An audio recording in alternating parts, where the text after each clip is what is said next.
जय श्री राम, भारत माता की जय, वंदे मातरम। मध्य प्रदेश के मुख्यमंत्री जननायक मोहन यादव जी को वो कांग्रेस पार्टी बदनाम कर रही है जिसकी राजमाता वर्ल्ड की सबसे बड़ी भ्रष्ट नेता है और वो करोड़पति अरबपति है। उनके राष्ट्र जीजा जो एक अटालाबाज था, कबाड़ी, वो आज करोड़पति बन के बैठा हुआ है। ये लोग कभी नहीं पूछ रहे हैं कि ये कौन है, कहाँ है और कहाँ से आया और कहाँ हुआ। देश के अंदर यदि भ्रष्टाचार की नींव रखने वाला अगर कोई है तो वो गांधी परिवार है, कांग्रेस पार्टी है। पर ये लोग अपने पाप छिपाने के लिए, क्योंकि बीजेपी का ये लोग कहीं पे भी विरोध तो कर नहीं पा रहे हैं, कहीं उसमें खामियां तो ढूंढ नहीं पा रहे हैं, तो जो हमारे जननायक है उनके चरित्र हरण और उन्हें बदनाम करना और उनके परिवार को बदनाम करना, अब इनने ये एक कुप्रथा चालू कर दी है।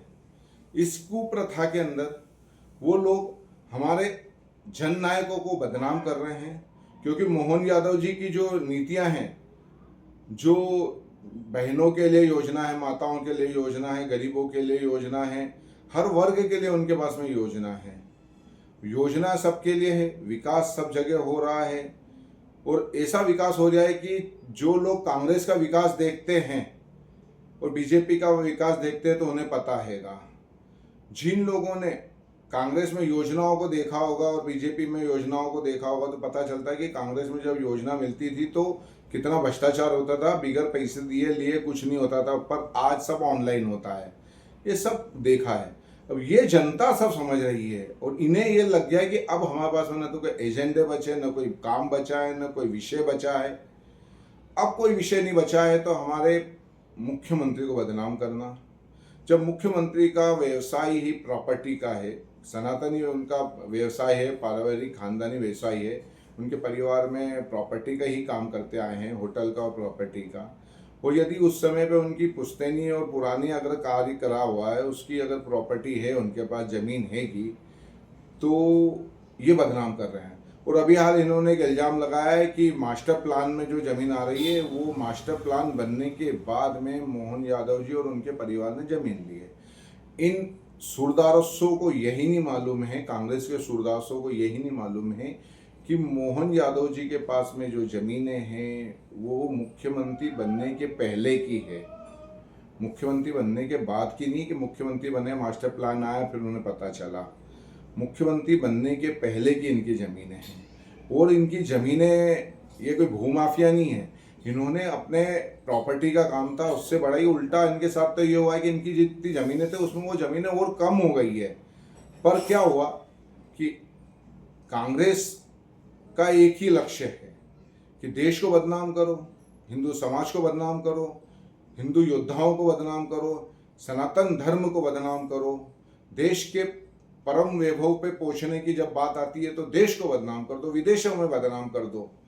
और नहीं कहीं बचे तो जो इनके छुटभैया है, जो कुछ नहीं कर पा रहे ज़मीन पे, न तो इनके कार्यकर्ता हैं, न ज़मीन पे इनका कोई काम है, तो ये लोग हमारे मोहन यादव जी को बदनाम कर रहे हैं। आप सोचो कांग्रेस की स्थिति क्या है कि यदि बीजेपी के कोई कार्यकर्ता रहता है, वो विधायक, पार्षद, सांसद लड़ता और यदि हार जाता है तो वो कभी भी घर नहीं बैठता, वो वापस फील्ड में रहता और डबल मेहनत से काम करता है। पर आपने देखा होगा कि आपके क्षेत्र का पार्षद जो कांग्रेस का था वो हार गया, विधायक जो हार गया, जो सांसद था वो हार गया, वो बिल्कुल घर बैठ जाता, वो बाद में निकलता ही नहीं है। आप सोचो, फिर ये हमसे बराबरी करने की सोचते हैं। आज प्रदेश अध्यक्ष जीतू पटवारी खुद देख लो कि वो राउंड से हारा, मधु बिहार ने हरा दिया उसको, पर वो कभी राउंड विधानसभा के लिए कभी आंदोलन ही नहीं करता, कभी विषय ही नहीं उठाता, कभी बात ही नहीं करता है। क्यों? क्योंकि उनको हारने के बाद में वो क्षेत्र में जाते ही नहीं है, उनका कोई संगठन नहीं है, उनकी कोई विचारधारा नहीं है, क्योंकि उनने हमेशा गांधी परिवार के नाम से ही राजनीति करी और उसी से खाया और उनसे उनके पेट पले हैं। इनका कभी देश से, जनता से, सनातन से तो नाता ही नहीं रहा है।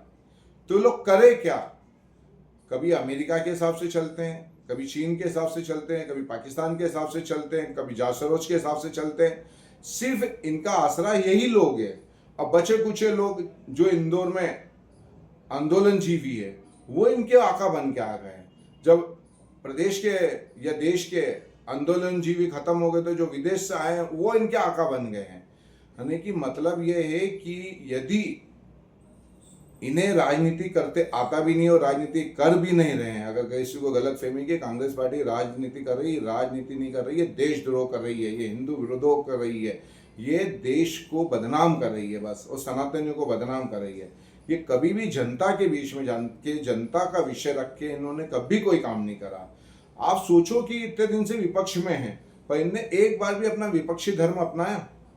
कभी भी इन्होंने ऐसी कोई विषय रखा है कि इस नेता ने गलत करा, ये सरकार ने गलत करा, इस विषय को कभी रखा? इन्होंने सिर्फ अनवर डकैत जैसे लोगों का समर्थन करा, सिर्फ आतंकवादियों का समर्थन करा, लव जिहादियों का समर्थन करा, उपद्रवियों का समर्थन करा। ये कभी न जनता के हुए हैं, न इस प्रदेश के होंगे, न इस देश के होंगे, न इस शहर के होंगे। इसके लिए कांग्रेस की जो भी बातों में आ रहा है, जो भी इनकी बातों को सही मान रहा है, हमारे ही लोग कुछ देखे मैंने कि उनके हाँ में हाँ भराने लग जाते हैं क्योंकि जानकारी है नहीं। जो हमें भ्रष्ट मीडिया ने बताया, वामपंथी मीडिया ने बताया, सेकुलर मीडिया ने बताया, वो हमने मान लिया। जो हमारे संगठन ने बताया, जो हमारे यहाँ से बताएगा, उसे मानने को तैयार नहीं। क्यों? क्योंकि कहीं ना कहीं हमारे लोग भी इनकी बातों में आ जाते हैं। तो मैं हाथ जोड़ के निवेदन करता हूँ कि जब तक पूरी जानकारी न हो आप ना बोले और हमारे सनातनी योद्धाओं को तो कम से कम बदनाम न करें। जय श्री राम, भारत माता की जय, वंदे मातरम। हिंदू हिंदू भाई भाई।